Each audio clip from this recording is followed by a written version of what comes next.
एही पर एकटा हम कहानी कहि रहल छी कि एक गोटा जे रहथिन कि ने से कन्या के परम भक्त, बहुत भक्त रहथिन।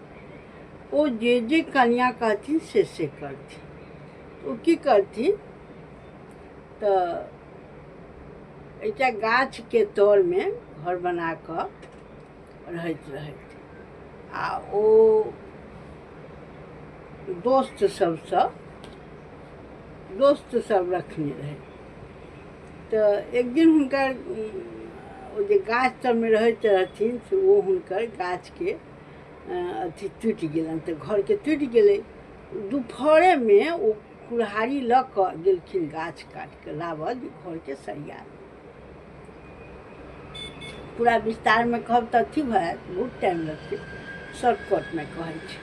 तो गेलखिन लाबऽ लए कि दुपहर में जे गेलखिन ओहि गाछ के काटऽ लए, ओहि गाछ में से एकटा भगवान निकलखिन, कहलखिन तू एकरा नहीं काट, आ जे वरदान मंगबा से तू मांग, तोरा हम दऽ देबौ। बड़ बढ़िया। अतेक भक्त रहथिन जे घर वाली के पूछने बिना नहीं मांगते वरदान। अपनो अकल कमे कहबे आई काल्हि के युग में।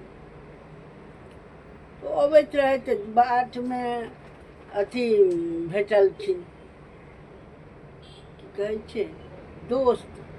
तो दोस्त के कहलखिन रे एना एना कहलक से की वरदान में? तो कहलखिन तू मांग ले, तू राजा रह, यहाँ मंत्री रहो, मांग ले वरदान, राजा बन जेबा। तो एलखिन तो फिर घरवाली के कहलखिन। तो घरवाली के कहलखिन तो घरवाली कहलखिन कि तो बड़ चलाक, जहाँ राजा मंत्री बन जात हम तो ऊपर, हिनका नहीं करू। अहाँ दूटा हाथ पैर तो स्वेटर बुन छी, दूटा हाथ पैर अइ तऽ अहाँ एतेक अथी करै छी, स्वेटर बुनै छी, आ चारिटा जे भऽ जायत तहन तऽ अहाँ केना? दूटा का आर मांगि लिअ तऽ आर बुनल जात स्वेटर। ओहो आदमी ई नहीं सोचलखिन चारिटा के तऽ हम बनि जायब, दूटा मुँह, चारिटा हाथ, हम तऽ राक्षस भऽ जायब, तहन तऽ हमरा नहीं। ओ गेलखिन आ मांगि लेलखिन, भऽ गेलखिन। भऽ जखने गाँव में टपलखिन, सब जे राक्षस आबि गेल, राक्षस मार घरोवाली पर आ गेल, घरोवाली पर आ गेलनि। एहन बुद्धि कखनो नहीं मांगली जे सब ओहिसँ अथी भऽ गेलनि, घरोवाली भागि गेलनि। ई कहानी सुनि कऽ, कहानी हमसब पढ़ने छी, सच्ची कहानी, किताब में हम पढ़ने छी।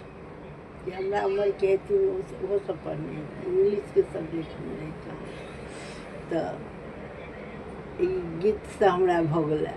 या भोला बाबा कहलखिन तूहू नाच की देखबा, तू तो पढ़ाइए जेबा, देख कऽ डेरा जेबा, पढ़ा जेबा, सबके उछन्नर लागि जेतौ।